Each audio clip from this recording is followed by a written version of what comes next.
Welcome and thank you. My name Agri Kevin. I'm going to talk about effective health management. So there are various things I'm going to cover. The first one is about just giving an introduction. I give the description of major functions of a manager, description of managerial styles, conclude, and then I put the reference. So I'm starting about the introduction. Management is the act of engaging with an organization, human talent, and its resources to accomplish its desired objectives. As we have seen also, there are different functions of a manager, such as planning, controlling, organizing, and leading, among others. In addition, we found that there are also managerial styles, that is, maybe directing, delegating, and discussing, and others.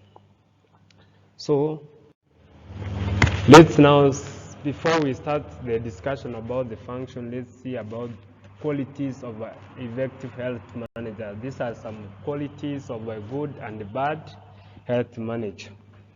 Effective communication skill is one of the qualities of a good manager. The manager should be flexible and have adaptability and a good organizational fit. Dependability is a person who is able to depend from himself or herself in making decisions, and good judgment. Proper academic training, of course, he should have that one from his previous work experience. Let's now see about bad health, effective health management.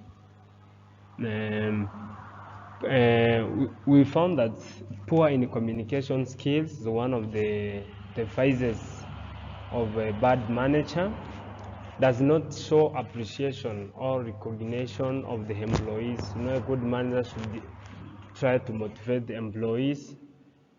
Play favorites. Sometimes you find that he likes other people, he likes to work with others while neglecting others, which is not good. Does not provide clear and realistic directions. That it's one of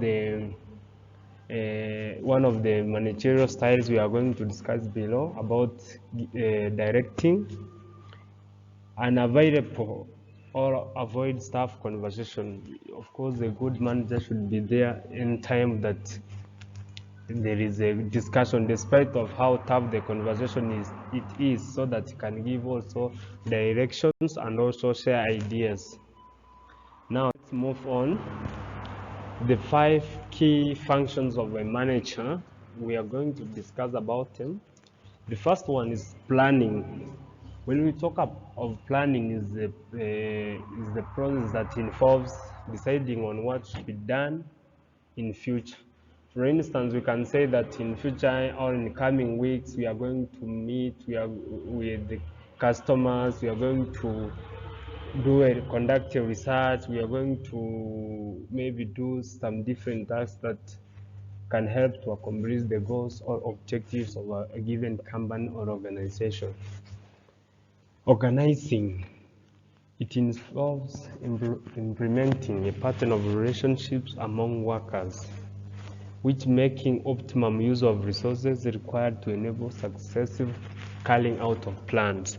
So organization is how you arrange the patterns in relationships among workers, ensuring that the resources are fully utilized so that they can be used to carry out the plans that you have already installed, the plans that you have talked about. Maybe you have a plan of next week, next year, and other years to come. So you have to organize how the patterns will help you so that there is a good coordination to ensure that the plans are carried out successfully.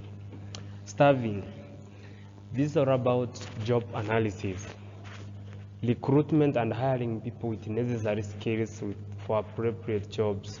You see, like when you want your plans to be successive, you have organized. Now you find that you want the people, all the people who can be able to help you to accomplish the plans that you have, or the goals or the objectives.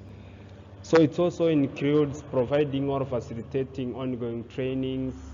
If there is any skill gap that is there, you need to fix it and see if it can help you to reach out to your plans. So you can train the current employees, or you can give them seminars so that they can add some skills. These skills will help you in accomplishing the objective or the goals that you have laid out. So to continue, reading stroke directing is all about determining what needs to be done in a situation of getting people to do it. This is like you giving directive that so and so you have to be in charge of something. This also should be in charge of something. This one also should be in charge of something. So you are directing, or you are leading others towards the roles of accomplishing the goals. Another thing is about controlling. Controlling is like checking out current outcomes against maybe forecast plans and making adjustment where necessary so that the goals are achieved. Sometimes there are plans that we can lay. They can have some loopholes, maybe some areas that you feel that you need to adjust so that it can meet all the requirements that you need. This is an example of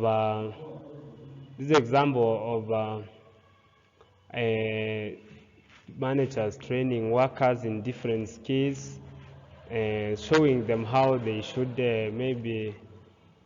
should work together and so on. Okay, so let's move to key managerial styles. So in key managerial styles, we have the first one, the directing styles, which promotes learning through listening and following direction. With this style, the manager tells the employees what to do, how to do it, and when to be done. So this is like talking more about the manager telling people on what to do, how to do it, and when it needs to be done. Like you are giving directions on how things should be done. Discussing styles, learning through interactions. This is like whereby a manager encourage critical thinking and lively discussion by asking employee question about the problem, opportunity, or issues they may have. The employer has time to reason, or the manager has time to reason to them, so that they can share ideas on the way to maybe execute their plans and the way forward. Maybe they can chart the way forward. Delegating styles is all about promote learning through empowerment. When the manager maybe delegate you to do a given task independently or individually or a group, maybe has learned about the skills that you have and so on. So for a scenario, let's talk about a scenario of delegating someone a job or a task to accomplish. So for example, let's say like Peter and John, they are working in the same organizations. Upon their recruitment, they realize that John maybe has good skills in Excel, planning, project management, and so on. On the other hand, they found that John is also good at doing research, conducting interviews, good at communication skills. These people, they have different skills within the same working environment. So to delegate them tasks, maybe since the manager wants to get, for instance, information from the ground, he will send the person who knows who has good communication skill, who has good negotiation skills, maybe persuasive skills, who can collect information from the field. On the other hand, the person with good skills in maybe MS, Microsoft Words, and project management will be able to track all the events that are going on, maybe prepare the report after the information has been collected. This means that different people, they work together to bring about an effective completion of a given task. People may be working in same organization, but they have different skills. So when they're getting someone a task, I mean, you need to be very, very careful because about the skills they have, their abilities, and also the interests and the passion someone has, so that whenever they do the work, it can be successful. So let's see the weakness and the strength of directing. We say that the weakness, number one, is it restricts initiative of certain workers. So like when you delegate someone something, it doesn't bring about initiative. It avoids use of cooperation, like you are assigning someone individually or a specific group. It reduces overall morale of the team members, because some feel like some people are favored because they are given certain tasks which are different from theirs. It increases the burden of supervisions. So you have to supervise well, because this person you are assigning to the person you need to supervise, so it gives a burden to a supervisor. So sometimes it initiates actions. That's the strength number one. It integrates efforts. So you feel like when you are assigned a given job, you feel like you have to do it the best way you can do it. It's also means of motivation. As you have seen, it provides stability, coping with changes, and effective utilization of resources. Let's look at the weakness and strength of discussion. Discussion, we found, is time consuming in case people have different suggestions and ideologies, among others. Domination in discussion can limit contribution, where people are dominating more than the others. Allies of conflict due to continue disagreement. When people are not agreeing on certain issues, it can bring conflict or differences. The strength is that it promotes innovation and creativity, where people are now discussing. You can hear creativity of different people. Give chances to employees to raise their concern. It helps also employees to share ideas to promote productivity. Also, on another hand, it helps to increase recognition, hence promoting productivity. It promotes also interaction, hence good relationship. So the weakness and strength of delegating or a task is that, number one, the weakness does not eliminate accountability. So when you are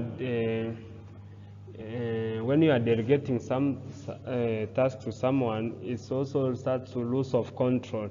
So you are not in control of that. It's like you give total power to the person who's controlling it. Requires mentorship and time. Sometimes when you are delegating something, you need to mentor the person, give him directions so that it can be good for him or her to work better. The strength is that it gives time and ability to focus on higher level tasks. Yeah, it gives others ability to learn and develop new skills. When you are delegated on something, maybe you don't have much knowledge about it, it can help you to learn and develop new skills. Develop trust between workers and improve communication. Like when you are given a certain task, it shows the trust maybe the manager has upon you, and it improves efficiency and productivity and time management. As a conclusion, there are key functions of managers we have seen, like planning, organizing, leading, and controlling. So we also see there are different key styles of management, that is delegating, you have seen about discussing and also directing. Also, to be an effective manager, one should embrace all styles in order to work effectively, as we have seen that in order to manage everything well, one should embrace all the styles and also able to understand well the functions of a manager so that you can execute them in the right manner. So thank you for watching. This is the reference where the information has been retrieved from. Good luck and see you. I hope the information is going to help you so much to improve and to be a good, effective healthcare manager. Thank you very much.